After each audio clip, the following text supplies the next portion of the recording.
You're listening to the Comic Crusaders podcast. I am your host, Al Mega, CEO of Comic Crusaders and Undercover Capes. In this show, I'm sitting down with creators from all walks of life to talk about inspiration, process, the lessons they've learned, and a whole lot more.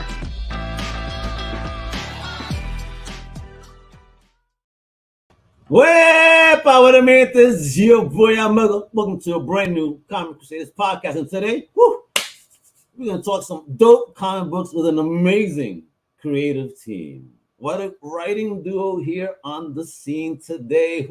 I am excited. I mean, first up, we have an award-nominated, award-winning writer that has touched so many books and even been on TV doing some dope goodness and stuff, you know, through Comedy Central, NBC Universal, you know, a whole bunch of other goodies, right? Then we got another homie. He's been running the gamut in comics for a minute. I mean, you know, award-winning, nominated and all. I mean, these two guys are the future of comics. They are keeping us entertained. They are bosses in the industry. They are the new dynamic duo. Let me introduce the one, the only Mr. Jim Festante and James Asmus. What are you doing? That's incredible. Can you come hype man any appearance we have to do for the rest of our lives? Please. I feel like I got to come off a top rope after that. I'll be your flavor. I'll do the dance and all, but I'm just pretty. Don't you worry. Right? Amazing. Let's go. All right, James, Jim, thank you so much for coming through, hanging out, talk about your new project. I mean, you know, the continuation of something you've done before called Survival Street. Oh, guys, you are in for a treat if you have not heard of this. But before we get into all that goodness and that madness, that wild imagination that these guys got and what they've done to, you know, a childhood franchise of ours, you know. But legally distinct from a childhood franchise. Parody. Reminiscence. Very important. Yeah, there you go. Very reminiscent of something, you know. Sure. When we were kids, you know. So all right, let's go back. I'll start with James since he was the first one in the room today. You know, way before time because he's scared of technology failing. Yes. So Big James, tell us this for those just unawares. Let us know where you were originally from and what was the first thing in fandom that you ever fell in love with. Oh, okay. I grew up in Cleveland, Ohio, ping-ponged around to New Orleans, Chicago, Los Angeles, Portland. So I moved around a lot. But I think the first fandom that really hooked me was it had to be DC Superpowers and Super Friends. I think I really remember just seeing those figures at another kid's house and being like, who the hell are these guys? Oh. And I think that hooked me to where the first comic I ever got was a Justice League International that had a ton of them on the cover. I think it was like issue 24 or 36. It was one of the, anyway, just a ton of them, like Red Tornado and like Dr. Fate, like second, third tier guys. Just those designs hooked me so much that I became obsessed like as soon as I saw those. Oh, fire. And you're the first one that's ever said that you got into it through action figures. You're the first person that's ever told me that. Oh, yeah. I mean, it was like primal because it was before I could read. You know what I mean? That it was just like off the designs, and then hey, welcome, and then eventually. Well, technically, you couldn't read until you were 12. Well, that's true. That's true. Really? No. I kind of chose not to. You really couldn't get me to read as a kid unless it was comics. Like my parents were totally incredulous when I became a writer because of how much I hated reading. Yeah, Jim, isn't this funny? Could you picture him as a young child that they hand him a book? Where are the pictures? And he just throws it. Like, for real. I need pictures. Love it. All right, let's get to Big Jim. Talk to us, Festante. Where are you from? And this will surprise you, but I grew up in Jersey. And then, moved out to California for a little bit. In San Diego, lived in New York, went ping-ponged back and forth. And now I'm out in LA have been here for like 17 years, and I love it. I love LA, unironically.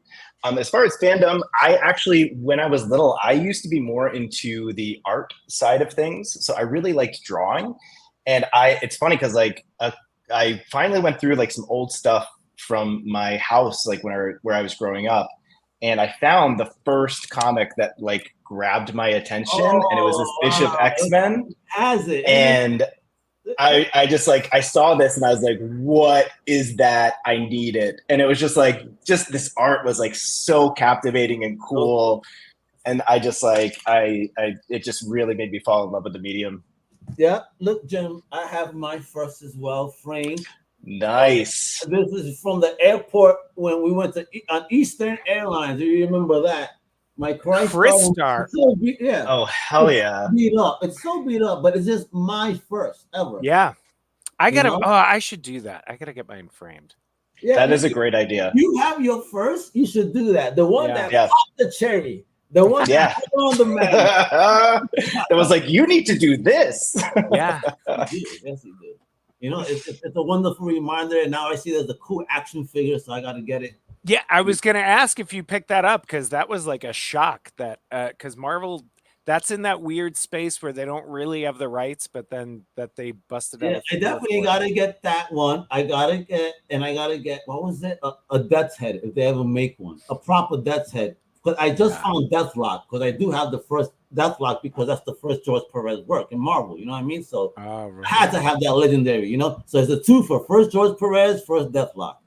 Nice. Awesome. Yeah. All right. So let's go with Jim and continue in your story. How did you start getting into the creative journey? And in your geekdom, were you alone? Were you a lone wolf, or did you have a tribe that helped along in your creativeness to get to, you know, your destination? Yeah. It's funny. It's just like I was kind of like lone wolfing it just when I was into the art side of things and just like drawing and coloring and all of that stuff. And then I found my way into like performing and theater. And so then it was just like, you know, I had a lot of people that I could perform with and were friends with, and then got into doing improv comedy, which is how James and I met. And that is just all about collaboration. So that really kind of informed how I like to work as a creative. And I think that it's just like, especially when you're working in something like comic books, where it's like, yeah, you write the story, but like that's part of it. That's not it, right? Like it is a visual medium. So you need to have like, what is the artist going to be doing? What's the color? What's the letterer? Like all of these components that really do kind of transform. Yeah. And make this thing, as opposed to just like, you know, oh, I was siloed off, I'm just writing, you know, it's just going to be like a script or whatever. But this is like, so having that kind of understanding of a collaborative way of working has been really helpful. And I really don't see myself doing anything that doesn't involve other people. Gotcha. Oh, we're going to talk about the story of the Promance in a little bit to see how that happened. Don't you worry. All right. What about you? Were you a lone wolfer? You know, did you have your tribe? Or, you know, how was your journey like? It had a bumpy start when I was young. That sort of my two nerd friends early on both moved away to other school districts in rapid succession. So it was a little rough. And at the same time, I was like a comics nerd. I was getting into theater and like acting and stuff like that. So that quickly became sort of my base. But I had there were a number of my friends in there who were also like comics people and, you know, sort of sci-fi fantasy folks. So we kind of kept going around like there's the kid who got me reading EC horror comics, and there's, you know, the kid who got me into Star Wars because I only had older sisters. So like my parents never showed it to me. I didn't see it till I was like 12. Oh, wow. 12? I know. It's like, it's psychotic. I think it's a form of child abuse. James, a young boy in the 80s to not have shown him Star Wars. My parents took me to see Hell Night with Linda Blair at the movie theaters when I was like, 5 years old when that film came out? Oh my gosh. I remember it. That's why I'm a horror fan and I have the video cassette. Oh my gosh, amazing. No, I had to my discovery was just channel surfing because we didn't even have cable for the longest time. So it was just like whatever I would catch you know, on like Sunday movies or whatever was kind of my best exposure to horror or anything else like that. And but once I was so into comics, I actually started taking art classes too, like Jim. And so I thought I wanted to be a comics artist, and was making my own stuff in like junior high and high school. But then I kind of felt like I had to pick one or the other between acting or comics, because they both seemed like really hard. So I was like, you got to focus Really on stable one. career paths. Right. Yeah. And so weirdly, I ended up picking acting, but that became doing improv and sketch comedy and then playwriting. And then Marvel hired me off of a musical that I wrote. Whoa. Like a dark comedy musical that we did a run in Chicago for over a year. And then we went and did a run in New York. And I invited some people from Marvel. I had known someone who had worked there, and Nick Lowe, and asked him, you know, was like, here's free tickets for anyone who wants to come. And I wish I could say I was savvy enough, like we were talking before the show started, about that hustle culture. I have that Midwest don't brag about yourself kind of thing drilled into my head. So to me, I was just like, I'll trade free tickets for asking what Alan Davis is like. And then they were like, oh, good. So this was you applying to work for us. I was like, oh, yes. And then just seized on it. And once I had a foot in the door for comics from just writing in general for years, I was like, you're never going to get rid of me. I want to stay in comics. It's what I love, largely because of what Jim was talking about. Oh, I'm pointing the wrong way. What Jim was talking about is this thing of like having spent years doing theater and improv. It's so collaborative, and you really see the way that you get to a more interesting place with a talented collaborator than you get just following your same neuro pathways that are worn down again and again. You get to just a more exciting, unique, richly developed place when it's and not surprising too. And Yeah. it's just like, I've never ever made something by myself that I've been more proud of than when I've made something with other people. Because I mean, even just like from our first comic book together that James and I did, like our artist, you know, was so funny and so clever. And so he would send us pages with just these jokes that he had kind of come up with himself, like visual gags. And I was like, this is fantastic. Like, I didn't anticipate seeing that. And then to have like this other person come in and be like, oh, let's try this. It was just, it was really cool. So to give credit where credit's due, that artist is Rem Brew. And he, that book was End Times of Bram and Ben that we did for Image, but he more recently did a kaiju score for Aftershock, which he's great on that too. And he's fantastic. So I need to know the story of the Promance over here, about when you guys first met. I mean, who want to go first? You know what I mean? Somebody's going to twist the story somehow. You're pointing the wrong way too, so we're both inverting. Okay, I will. So, Jim and I had both separately done comedy with a guy named Matt Donnelly, who's a tremendously talented improviser and comedian and guy. He's been involved with Penn from Penn and Teller on his podcast. He co-hosts that and does a bunch of stuff. But we had both worked with him separately, and once he was out in Las Vegas, he started doing an improv show and bringing different improvisers he had worked with out to perform. So Jim and I went out there performing improv comedy in Las Vegas with celebrity guests. And this is every comic book person's backstory, isn't it? And we in particular just really hit it off. And I had moved to LA around that time. And so we just wanted to do something to work together. And that first thing, that End Times of Bram and Ben, is like we always called it like a bad behavior buddy comedy in the biblical apocalypse. And the idea was all of this sort of end times prophecy. We just sort of felt like, oh, well, if that really happened, like the rapture, we aren't good people in the biblical sense. So we would definitely be left behind, but we don't feel like we should go to hell.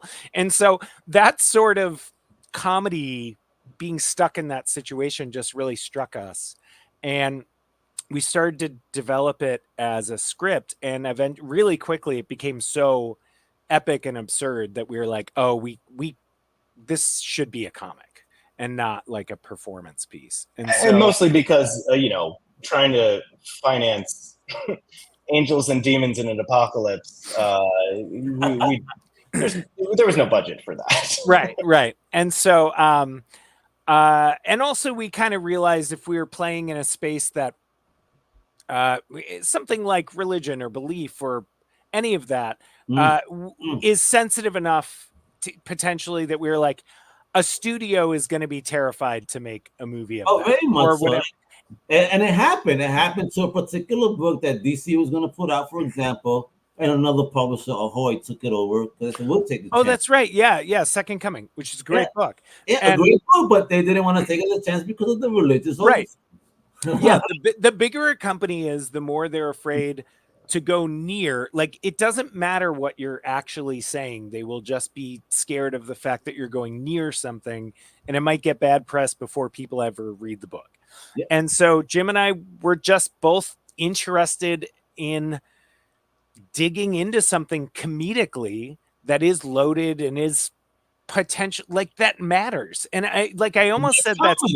Yeah. And I almost said like something that's sensitive, but I don't even mean that, because what I mean is like the things that I think we're excited about exploring through comedy are things that are important and resonant and like that we really care about.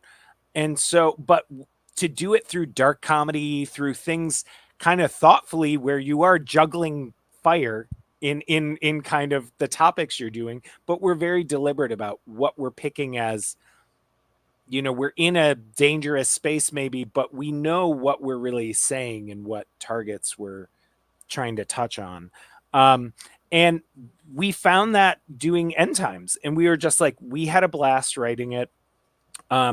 We had a wonderful experience working with Rem, and just in that process, we just kind of kept having ideas together. Awesome. And so I've just sort of always kept a lane in my life open for what's the next project Jim and I are going to do. And it's usually, when you say a lane, I picture you going down a highway and you always pass by Festante Drive. Exactly. Well, freelance, is you're actually driving 4 cars at once. And so, right. And I'm hopping in between each to make sure they don't veer off the road. But one of them is always like the Festante car, where we're, there's always something. Sounds like a car, the Festante. Yeah. Oh, premium luxury Italian roadster. Yeah. Exactly. No, it's funny because it's just like James and I, like, to speak to that just really quickly, it's like, James does very large books and publishes for like Marvel, and like, he's basically very entrenched and in the community and a fantastic writer. And so I am someone that, like, when I release a book, it's with James. So I'm really stoked that anytime he's just like, we finish a book, he's like, okay, what's our next thing? And I'm just like, yes. Because I like, it's just really fun to work with him. And I think one of the reasons, like, going back to our improv background, like, everyone always knows, like, improv, like the rule of like, yes, and like, that's kind of like the thing that everybody's heard of with improv comedy. And there's another rule that I think really applies to our work, which is if that, then what? And it basically means like, hey, if this is true, then what else is true? And that can be about your character. It can be about the scene. So for us, if we're always asking that question of like, okay, if the biblical apocalypse is true, what does that mean for, like, again, people who aren't religious necessarily, but who are good people? And so it's like just fun asking those kinds of questions and being able to explore it in comedy. Mm-hmm. Yeah. Great questions, though. Those are great questions to ask. Because what if? What if you're the greatest person in the world, you just don't have a knack for religion? What happens to you? Yeah.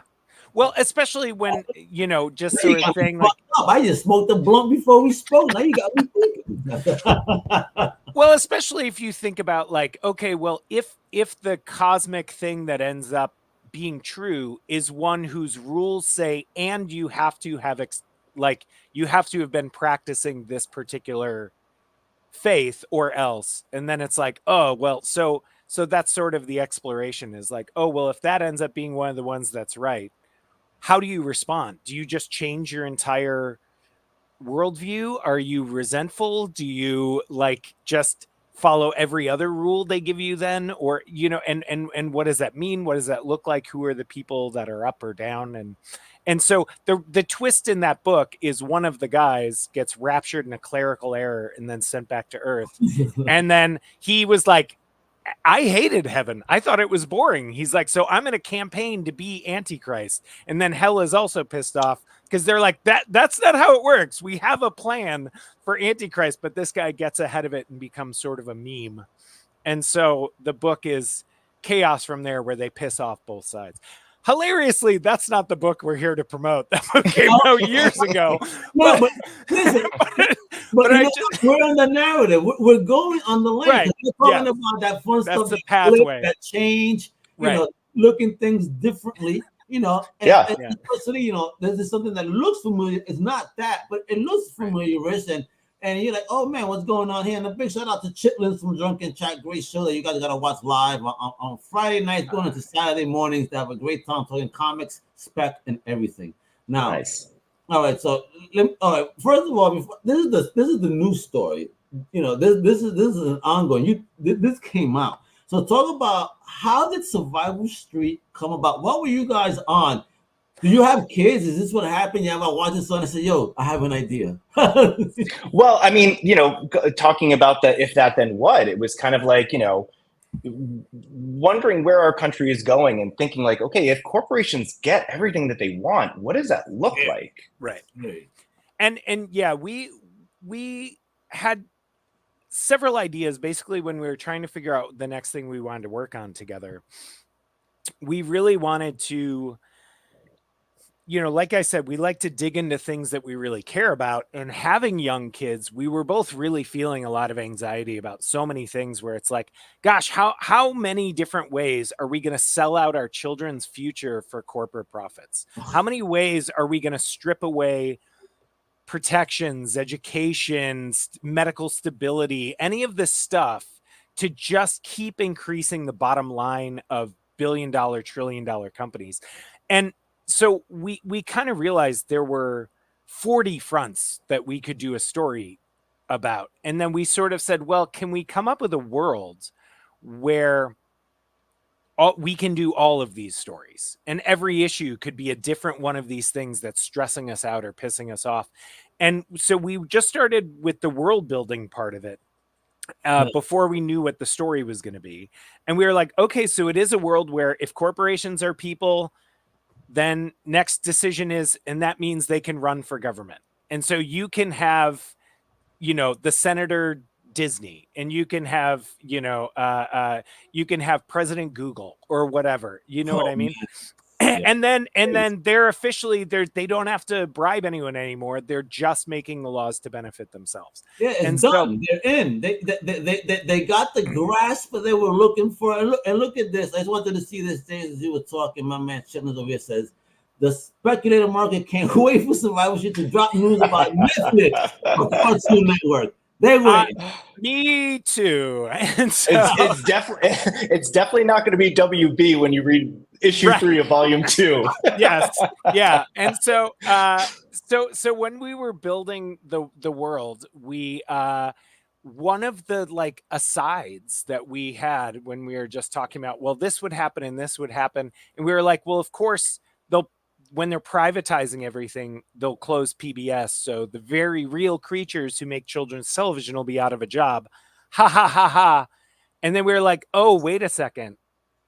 Those characters, like children's entertainment puppets, are perfect characters for that world to be the heroes, because they're all about sharing, compassion, you know, taking like care of children. Exactly, education and like you know, emotional care, well-being. They're the Green Lanterns, right? Of education of kids stuff, right? And so it's the idea, like they just are they are the antidote to what we were talking about is wrong with that future. And so we were like, oh, that's the characters. And it kind of spun out from there. Just very quickly, we realized like, okay, so then they're the A-team going around like this newly privatized country, going to evil company towns, where companies just said, okay, we're taking over this place and we make our own laws. And they're just saving kids wherever they can from 40 different flavors of late stage capitalism dehumanization. And it was never meant to be like, we didn't want to do like, oh, puppets behaving badly, right? It wasn't about like, oh, like what if the Sesame Street puppets cursed? Like, not interesting, right? So it's just like, that's, we just want to make sure that that's clear, because like that's kind of lazy. And actually, as we started kind of exploring this, and we kind of built out this world of like these puppets as being real people, they kind of started being these stand-ins for not only just like, people, basically like people that are kind of the most vulnerable when it comes to capitalism. So not just children, immigrants, right? Like, so they're kind of from this other place that get assimilated into America and kind of taken advantage of. And so just like, what is that also? Like, their islands where they come from have become a tourist destination. And so it's just like, just trying to get into, just like, what is that experience like when you are one of the most vulnerable people in a horribly capitalistic society? And we've got, we've got a character who's dealing with addiction issues. Granted, it's for ice cream, but it's like, it's so, but that's the thing. Listen, man, ice cream is good. Give me that soft serve cup, bro. Hook, son. Hey, it's a slippery slope, my friend. But that's, you ain't lying. But that's the thing with this, with the puppet characters, is so quickly we kept finding there was a way for us to talk about all these things that we wanted to, but also ramp it up through the absurdity of puppets and through the absurd logic of like, if this is just a different group of people who evolved on the Snuffleupagus Islands, like as their own, that's why they're a whole other presenting sentient species. But we just kept finding there's so many absurd, fun things we could do while also digging into like real stressful, dark social anxiety. Thank you for doing that. We need things like that. I mean, comics is supposed to explore that as well. Shouldn't be just superheroes and stuff. I love the slice of life, or even a fun take. Like, look at this version of this, right? And this you make it fun as F. I mean, that's the hope. That's the hope. We we're comedians at heart, and we spent so many years live on the stage that like, oh man, it's just we know that it sucks to just stand up there and pontificate. You know what I mean? Like we weren't preachers, we were comedians. And so our goal is always to entertain, but we're wrapping a candy coating on a hand grenade and tossing that out every third time. You know what I mean? And so there's some bite and some kick and some real intention to a lot of it, but then we never want to lose people. And we always appreciate like, God, real life can kind of be brutal enough, so this should still be fun and crazy, and there should be some weird stuff and some silly stuff in there too. See, I just want to say, as comedians, I love comedy, and I respect comedians so much. It does take a lot of courage to go up there, put yourself out there. I mean, some jokes just won't hit the mark. I've seen some shows where people bomb. I applaud. Like, I want to lift up the spirits. Come on, man! Like, please give me one good one, just one. Yeah. Well, but you also can't fake it as an audience, right? You know what I mean? Like even the most supportive audience. You got this. You got one at least. Everybody got at least one. Come on. Yes. Yeah. Right? Yeah. Come on. Oh, yeah. But it's a communal experience, right? Like it's not just like in a vacuum. I love it. I was the one where I saw Tracy Morgan, but that was a surprise. The whole comedy audience, was there. We got there late, so we had to sit in the front. We're all Latino. Oh. We're in 23rd Street, Manhattan, in this comedy club. Every comedian, the hostess, every motherfucker just got at us. We were the primary target. We were sniped. Pop, pop, pop, pop, pop. And then all of a sudden, I say, hey, we have a surprise guest. And here comes Tracy Morgan. Man, he dissed the whole audience but us. Nice. So, I even looked at my wife like it's a miracle he ain't say nothing about us. So outside, we're waiting for the car to come up because I had that valet, right? And this truck pulls up, black Jeep, boom, boom, lowers the windows. Tracy Morgan, he goes, "How you guys enjoy the show?" I said, "Well, shit." He goes, "Yo, I saw how they were fucking with you guys all night." I said, "They gonna fuck with my people." He goes like this, "I got you," and he just drove away. Oh, That's awesome. That's awesome. Yep. I love that story. But yeah, see, I love my comedians, man. Thank you. Sometimes you do look out. It's so interesting because it's the hardest thing. I feel like it's the hardest thing I've done out of like writing, acting, playwriting, show running, video games, like anything. But it's the most gratifying when it works.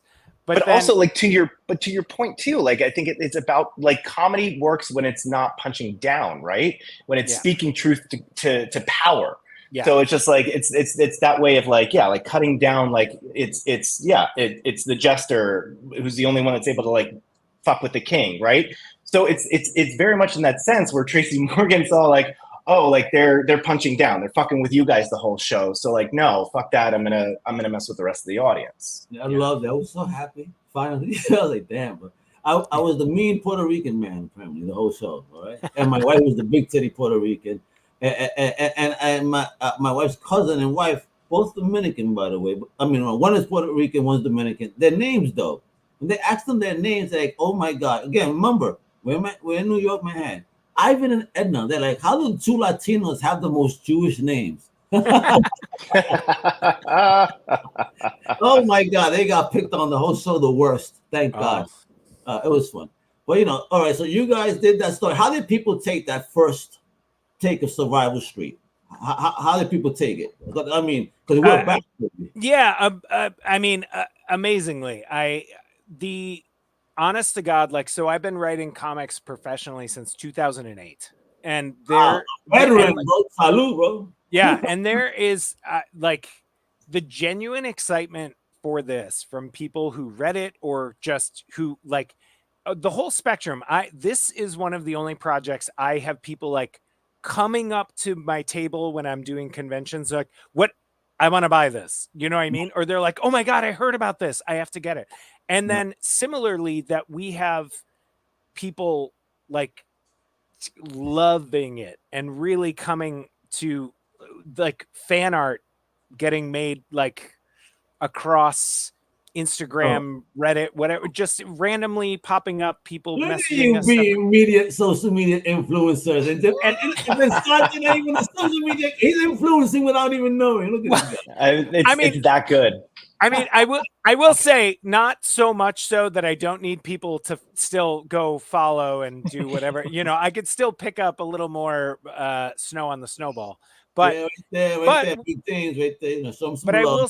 Yeah, there you go. Thank you. But I will say, people who are checking it out, like the enthusiasm, how much we're hearing, like, when is there more? We really want more. Can I get people asking us, like, can I get shirts? Can I get a stuffed animal? Can I get whatever? We get a song, even, you know what I mean? Jeez. Yeah, and so the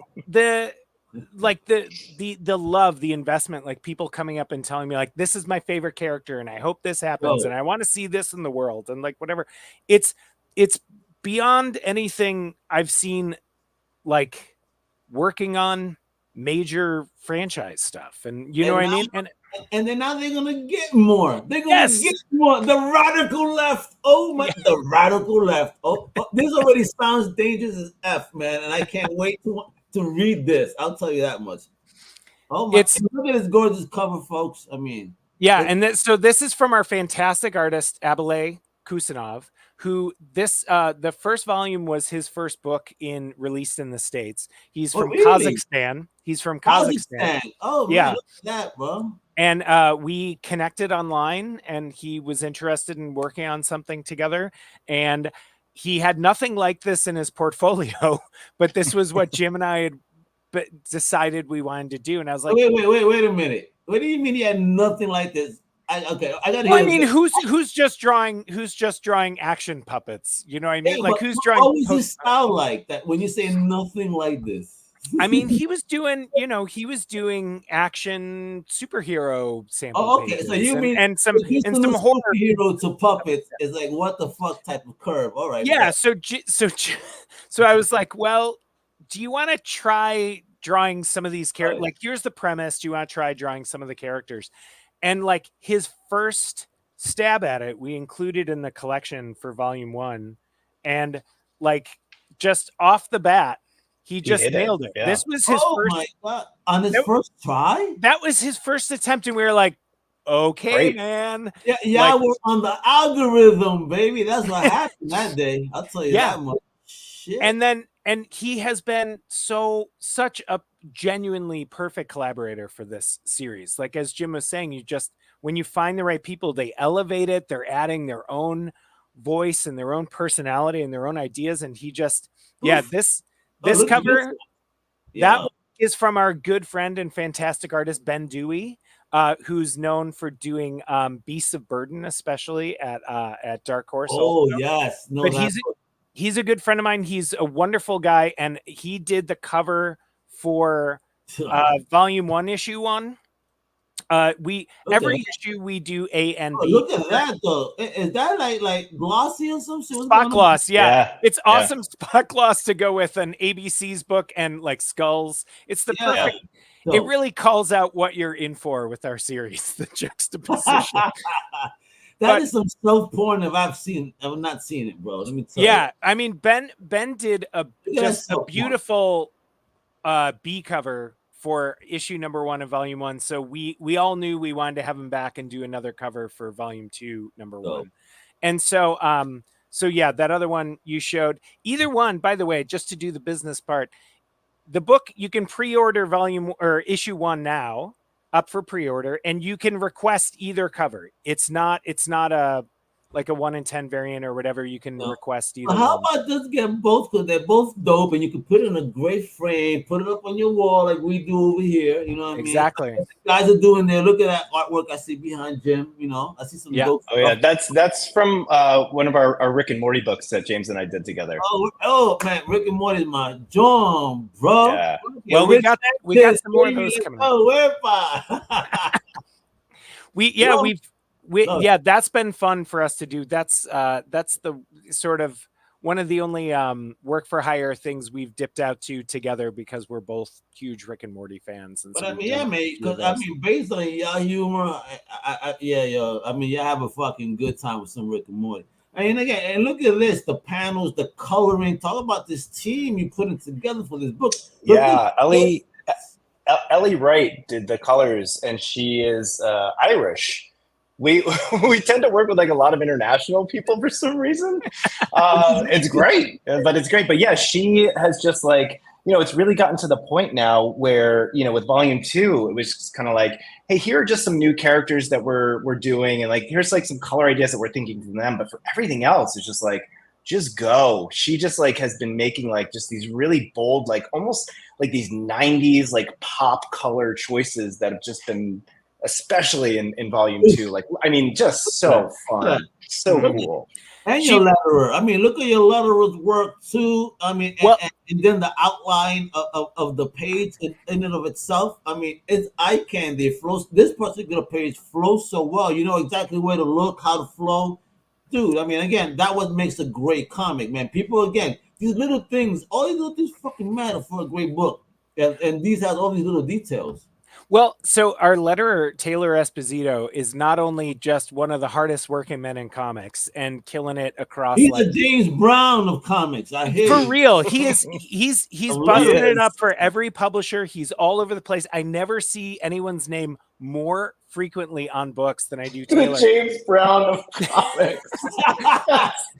That's good. It's good and it's true. But I mean, what all of that team have in common is they are all such smart storytellers for this medium. Like, they all know, not just they're not just like, I want to do this because I love this new tool. They all think about how it serves the story, the reader, the experience. Like, what's the vibe? What's the point of focus? What's the emotion? Like, they all think like storytellers, and they all support what every moment should do. And sometimes that means putting in a a surprising contrast that just makes it like richer and more complex, but that they know they're not pulling away from something like if you go to that other page, you could see the team reveal is the big blue. It's in contrast to everything else. Yeah. So you just get to luxuriate and they shine through the like more stressful colors on that page. They're supported. They're the like the peace and the salvation on there. And that's just, you know, that's Ellie being so smart, but it still comes across as just like, even if you don't break it down in that piece by piece mechanical thinking, if you're not looking at the matrix code, you're just looking at a beautiful page,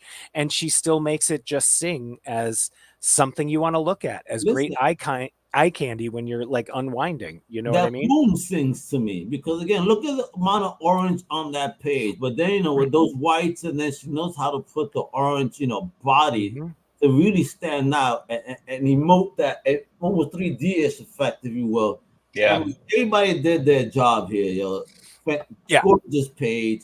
I mean, and what is this? Look at this. I saw this. Like, what is this? This is so funny. What is this? This is fire. Yeah. So this is sort of a flashback to what their show used to be. So before they were Survival Street, their show was Salutation Street. And so we get a little more glimpse of what it had been as a new media conglomerate that happens to have a giant water tower in downtown Burbank, but they've devolved their own identity to where they're just called Plus. So, you know, as we have all these different streaming services adding Plus, they're nothing but Plus now. And so everything is a plus. Yeah. And so let's go. Positivity draining your wallets is what it's doing. Exactly. And so part of what's happening in this volume is their IP rights have officially of their identities and them as characters. What do you mean? They lost their identity themselves. Yeah, exactly. And I mean, who among us aren't at risk of that when you have to sign disclosures? You know, you have to sign stuff. True. For a social media site, saying the social media site can use anything you post. They can own anything you post. They get like there's all AI is being trained off of your art. You know what, Dan? So it does post butthole pictures, and let's see what AI does with that. I mean, that's what I had been doing, which is why I kind of had to stop social media. My wife was like, "They're going to make you subscribe to Butthole Plus." What happened? She went to ChatGPT. And she typed butthole and she goes, "Hey, honey, this looks like yours." Yeah. It's very distinct. It's very distinct. I think you have a case. I think it was trained on yours. Yeah. What the fuck is going on? Listen, Survival Street is going to go nuts on the next series. I'll tell you that much. Butthole Plus. Look it up on your own time, but I do believe I read that Japanese smart toilets are being trained to recognize people's buttholes in order to switch to customized settings. I swear to God, that was a real article. I swear to God. Flush? Yeah, if that's the case with my brother, he better get up before it flushes. He's gonna probably vacuum him in. He got toilets the size of an arm, bro. I mean, that toilet has his work cut out for it. Well, it's good for the toilet to be prepared, and that's why they need to be smart toilets, I guess. I saw a Dutch toilet today. Apparently, the hole is in the front, not the back. That fucked me up. Do they sit on it backwards? No, you don't. I mean, do you? I don't know. It would be good. You could put your book on it because you could put your elbows up, look at your tablet and shit. You know? Yeah. I'm just saying. We're breaking all kinds of new ground here. T-shirts, toilets. Yeah, I mean, there we go. ChatGPT recognizes me down to the color. Holy shit, bro. Man, me, bro. TMI, my homie, my goodness. He knows the AI in his toilet knows every hemorrhoid he has. And when one's missing, hey, one drop today, son. You know what I mean? Hey, Nathan. So, fantastic. So, all right. When is the book dropping again? You got to tell people again. When is this beautiful book dropping? So volume 2, the Radical Left, the first issue comes out in September. I think it's the last Wednesday in September or the second last Wednesday in September. I also want to make this point. You should be able to read volume 2, even if you haven't read volume 1. We really are. No, we need you to get volume 1. But I was going to say volume 1, you could just go read it now. It's available digitally. There. You could still get the print copies. Get the print copies, collectors. You need this because listen, my man Chillins is never wrong. Netflix or Cartoon Network will be calling these guys, to showcase that. Show it again. James, look at this. It is a beautiful package, I will say. Hey, that's what she told me too. Teach AI to recognize your beautiful package. But Jim did the layout for this too and loaded it with a bunch of extras. Some of the design stuff. This is a real puppet we got made. Cool. Wait a minute. Do you guys travel with this shit at cons? Tell me. We got 2. Yeah. We got 2. Oh, all right. Yeah. You guys puppeteers, and when you do panels, you do puppeteering shows too. We're not that good, but we do know. We do know it is an improv puppeteer show with these motherfuckers. It really helps when everyone's just wandering the floor, like in the afternoon of a con haze, and everyone's kind of like they need food and coffee, and they're burning out, and then all of a sudden they see a puppet over there. Happens to me. They want to come and know what's up, so it's very helpful on that. For James, I don't know about you, James and Jim, but anytime I've been to the con, I've always had at least 4 people that are massively drunk just come up to me because I have a camera. Oh. What are you doing? You want to record me? Yeah, I'm loving the show.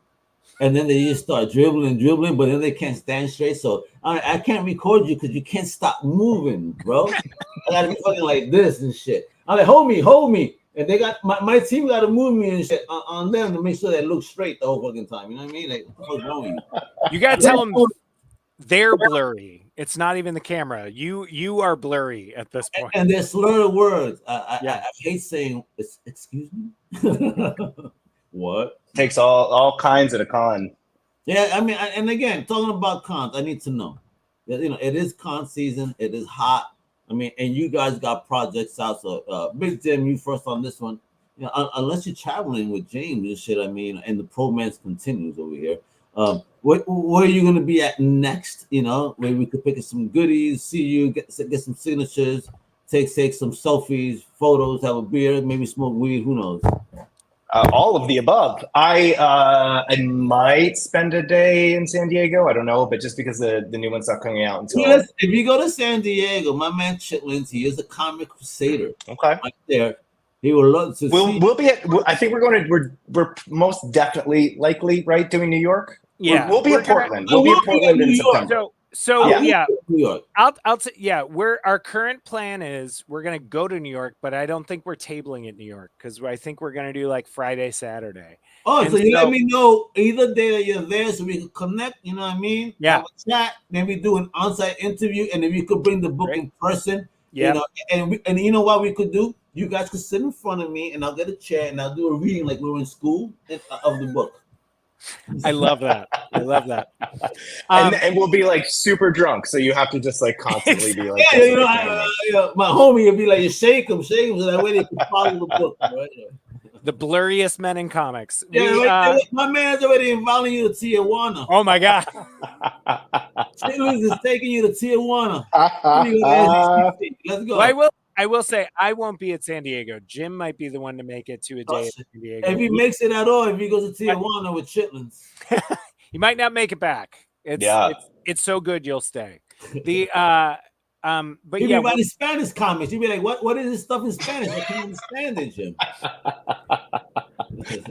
By the way, if anyone watching wants to get this book translated and published in Mexico, I would love that. It kills me that this has not translated to some other place. Do you have to declare the puppets at the border? That's the only thing I'm worried about, is if people would very obviously think they're meant to be hiding things inside. Possibly. They're gonna, poor puppets are gonna get violated at the border. They're gonna get like gloved up, bendito with no Bengay. It's like raw, bro. No Vaseline. Can't have that. But I said Bengay because they're puppets. You know what I mean? You're gonna make them stick on purpose. If they were humans, it'd be Vaseline. They're dry clean only. So Vaseline is very difficult to deal with.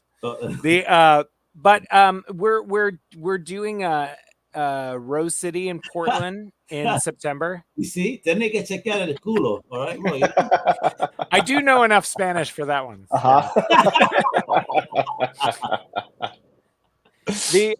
But yeah, so we're gonna do Rose City in Portland in September.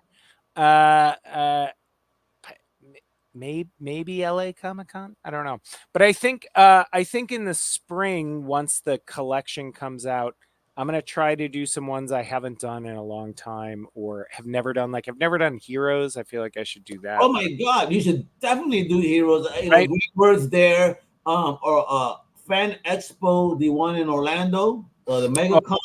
I mean, creators have told me of wonderful, experiences, and especially monetarily out there. Yeah. Well, Okay. and that, yeah. I mean, I'm really keen. Oh, I'm doing Boise. There's like a show in Boise. In the potato state. You got taters and comics. Let's go. Yeah. It's run by their library, and it's like at the zoo, and it's free. So if you're like anywhere near Boise, I think this is in August. You should look up the Boise Comics Fest and go out there because it's a free show. They're bringing a bunch of creators out. It's at a zoo. It's like a win-win-win. I'm imagining an elephant going up to James like, "Can I read this book, sir?" They will see themselves better represent. We got a hippo, so I got to bring. I need to go do a photo shoot with the hippos if they have. Well, no. It might be a hungry hippo. So you better be careful because since you're bald, bro, you're like one of the balls from the game. They're bro, they're just gonna think, or a watermelon when I burn. Either way, it's not gonna end well. Yeah. Exactly. Yeah, exactly. Regardless, you like your head is shaped the ball from the hungry hippos, and you are in danger, my friend. Please wear a big safari hat where you might safe. I'll wear a lion mane just to show it who's boss. Oh shit, bro! Could you imagine? Now I need to see this. This is how you got to walk around New York Comic Con. You really got attention, bro. You'll be the Kanye West of Comic Con, bro. Oh no! No, for so many reasons. I don't want that to stick. Fashionably. Okay. Right. Anyway, with that, listen, folks, again, I'm going to show you guys the covers one more time. These are the books you got to get on pre-order right now. Now, get them. Tell your shop, comic shop, support those local comic shops, all right? Mm-hmm. Go over there, tell them you want this, not just this cover, but you want this cover as well. You want both, all right? You want a trade paperback of volume 1. If they have the single issues, do that too. That Chitlin says you never know, because this is that good. Again, beautiful artistry, guys. Look at this. Look at those panels. I mean, look at the lettering. Look at the coloring. You know what I mean? It's going to be a beautiful book by two amazing comedic writers here that are kicking ass. They ain't taking names. They say, fuck that shit. We're about to kick some ass. We don't care about nothing. We're getting it done. We're going to bring it. And they're bringing it on a way that, you will enjoy, smile, laugh. And it's going to be a pleasure to have this in your collection. So please support these two amazing creators here. I mean, they're definitely on that, what I call New York shit, baby. You know what I mean? They're wild and they're out there. They're bringing the fire, baby. All right? See, you're just reinforcing that we just need to take you everywhere with us to introduce us. Hey, I can dance. So make me dance now. Make me start dancing. I won't do the ditty because unfortunately that's bad nowadays. Very naughty. No ditty. Mm-hmm. All right. Yeah, so he did some stuff. Yeah, man. Apparently. So I think we're supposed to say allegedly. Allegedly. There's video, so we don't have to say allegedly. Okay. Oh wait, I'm behind on that news. Nuts, but whatever. That's another thing. All right. Yeah. You know what? I think Survival Street may need to talk about beatings like that one day. What happens when the corporate entity beats somebody on video? That definitely happens in the book, but also, issue 2 of this next volume has plenty of its own canceled characters you'll be introduced to who've been locked away in the problematic. So that's problematic. I love this. Yeah, you know what? Yeah, I know. everybody used to say about getting ghosted, on socials. I get it now. Yeah, they're ghosting. There's like other shit that they do where you don't get seen unless you pay to play, and F them.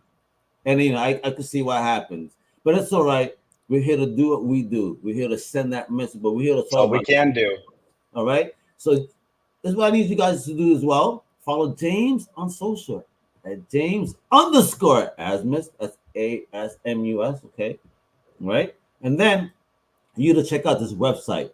I need you to tell me about this before we go. It is futureskeletons.com. Now let me put Jim on that first screen. Show us that shirt, baby. Show us the swag you got. Future Skeletons right there. What is Future Skeletons? Talk about Future Skeletons before we go. That's me and James. That's the imprint we read under. So that's the Illuminati of you guys. It's called Future Skeletons. We got our. We have the pin. Oh shit! You got the pin, bro. Wait. Oh wait. I'm blowing it out. I'm not sure that. Look at that. There it is. There it is. Awesome design by artist Lucas Kettner. Yeah, you see that, folks? It's a special club. This is the Illuminati of comics. These two guys. Apparently. Find us at a show. We'll give you a pin. Wait. Do you want to be Illuminati or Skull and Bone? I think fundamentally it is Skull and Bones, right? Yeah. By virtue of being skeletons, we had that made up for us. All right, we're Skulls and Wires. We're Skulls and Wires. Skulls and Wires, the official. We just don't have the millions of dollars that the rest of the people that are in that cult do. Yes. Let's go. All right, you see, these guys are fun. They're awesome. Please, show some love to these independent creators over here. They're just killing the game, and check out their previous works, their current works, their future works. Because they, as a fan to your creators, I just want to say thank you. Thank you for sharing in your artistic ability, in your comedic ability, in your writing ability. It takes courage to share in that. Because people talk shit. You know what? But as I say, fuck the people. You do you. And Wepa, I am digging it, man. James Asmus, Jim Festante, and I'm Al Mega. This is Comic Crusaders. You know what it is? Check us out everywhere, comiccrusaders.com, Comic Crusaders Podcast. My whole family over Undercover Capes. Hasta la próxima. Much love, mi gente. Wepa! Thank you for listening to the Comic Crusaders Podcast. If you like the content, please subscribe and turn on notifications. Also, please visit comiccrusaders.com and our extended podcast family over at undercovercapes.com. And also, make sure to download the Comic Crusaders app on the Google Play Store today.